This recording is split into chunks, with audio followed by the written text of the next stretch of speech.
Bismillah, ini adalah pohon cabai atau tanaman cabai yang kondisinya sangat-sangat memprihatinkan. Lihat aja di sini udah kecil, kemudian kurus, daunnya keriting, dan juga ini pertumbuhannya sangat-sangat terlambat. Banyak faktor yang mengakibatkan tanaman ini bisa kayak begini. Beberapa darinya adalah pertama, telat pindah tanam. Yang kedua, media tanamnya yang minim unsur hara. Yang ketiga, emang benihnya yang tidak baik. Atau bisa juga karena serangan hama tentu saja ya. Nah, di sini kalau saya mengira tanaman saya yang saya alami ini adalah karena mungkin telat pindah tanam. Yang kedua, ini karena faktor terkena hama. Hama yang membuat tanaman kita keriting kayak gini adalah hama jenis kutu-kutuan. Bisa jadi kutu kebul atau kutu daun. Nah, kalau meringkelnya ke bawah. Tapi kalau meringkelnya ke atas, itu biasanya trik. Untuk memperbaiki kondisi tanaman ini, kita perlu melakukan beberapa hal. Pertama, kita ganti dulu media tanamnya. Dari media tanam yang kecil menjadi yang besar, dan juga pastikan media tanamnya itu adalah media tanam yang memiliki unsur hara yang banyak. Kalau kalian ada di kota, tinggal beli aja media tanam yang harganya kalau nggak salah tuh kurang lebih 15.000 satu sak. Kemudian setelah kalian ganti media tanamnya, itu langsung aja siram. Pastikan pemberian airnya itu cukup. Nggak boleh kurang, nggak boleh lebih. Karena kalau lebih bisa jadi akarnya busuk.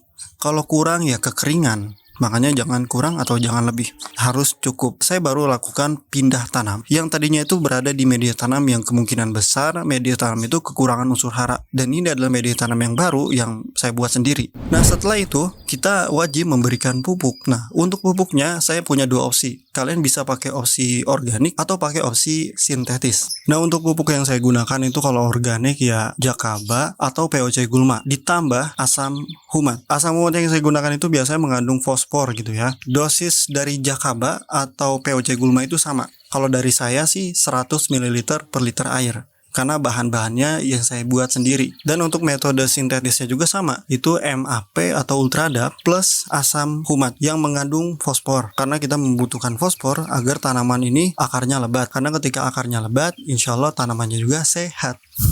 Untuk interval atau penyiraman rutin itu setiap 7 hari sekali atau 5 hari sekali atau bahkan 3 hari sekali. Kalau yang organik. Nah, kalau yang sintetis gimana? Sintetis ya paling 7 hari sekali. Dah 7 hari sekali udah paling bagus. Kalau tanamannya dalam kondisi seperti ini ya. Untuk dosis sintetis Ultradap ataupun MAP itu mengikuti dari pabriknya. Biasanya sih 5 gram per liter air. Adapun asam humat ya biasanya 2 gram per liter air. Jadi bisa saya rangkum nih biar nggak pusing. Pakai Jakaba atau POC Gulma dengan dosis 100 ml per liter air ditambah asam humat yang mengandung fosfor dengan dosis 2 gram per liter air. Ini kita kocor dengan interval 3 sampai 7 hari sekali. Adapun metode sintetis MAP atau Ultradap itu sama aja kandungannya, dosisnya 5 sampai 10 gram per liter air atau menyesuaikan dengan yang direkomendasikan oleh pabriknya. Ditambah asam humat dengan dosis 2 gram per liter air. Interval atau setiap pengocoran itu 7 hari sekali.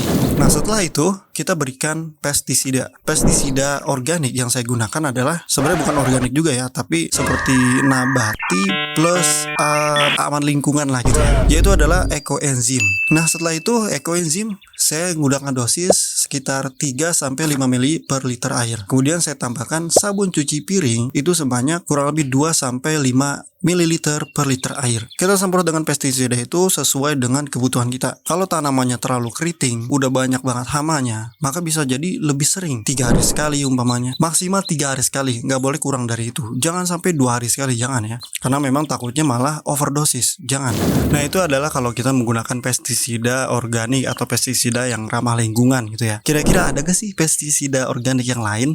Maka jawabannya sih sejauh ini saya belum pernah ada ya. Ya mungkin ada, cuman saya belum tahu sih ya. Saya yang tahu itu cuman ekoenzim plus sabun cuci piring. Itu aja sih. Nah, kalau sintetis gimana? Sintetis ya gampang. Yang paling murah dan paling gampang itu insektisida berbahan aktif abamectin. Ingat, abamectin. Bisa pakai abamectin yang lebih mahal. Sepengalaman saya itu menggunakan pestisida abamectin 18 gram per liter. Dengan dosis kalau waktu itu 1,5 ml per liter air. Intervalnya gimana? Ya 7 hari sekali. Itu paling mentok. Gak boleh kurang dari itu ya. Karena memang pestisida sintetis itu bahaya banget. Dan biasanya di kemasannya itu ada anjuran 15 hari sebelum panen itu jangan gunakan itu ya. 16 hari sebelum panen boleh pakai itu. Tapi kalau 15 hari sebelum panen itu jangan. Jadi harus ada waktu minimal 15 hari sebelum panen.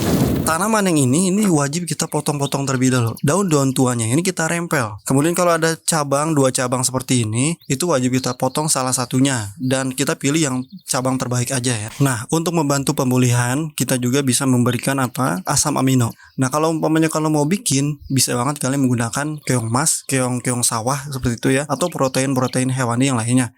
Bisa menggunakan metode anaerob maupun aerob. Anaerob itu seperti metode fermentasi, yang mana di situ tuh nggak boleh ada udara yang masuk, pure ditutup rapat gitu. Itu bisa prosesnya 4 bulan. Dosisnya gimana? Ya dosisnya kalau bikin sendiri, ya kalian atur sendiri, kalian coba-coba sendiri, mulai dari dosis terendah sampai paling banyak. Karena kalau pupuk buatan sendiri itu nggak bisa pakai takaran satu orang aja, nggak bisa.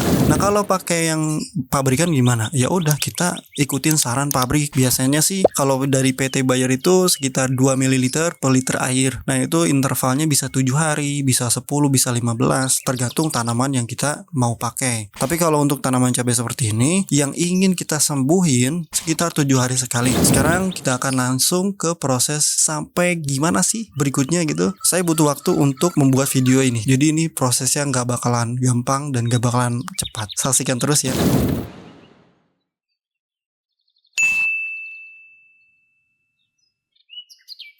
Alhamdulillah sudah 2 bulan lebih kita menunggu dan akhirnya ini dia hasilnya. Ini kondisi tanaman setelah 2 bulan ke atas. Ya udah berbuah, udah banyak berbuahnya. Sebenarnya ini buahnya lebih banyak karena kemarin itu sempat kena lalat buah, jadi pada rontok semua.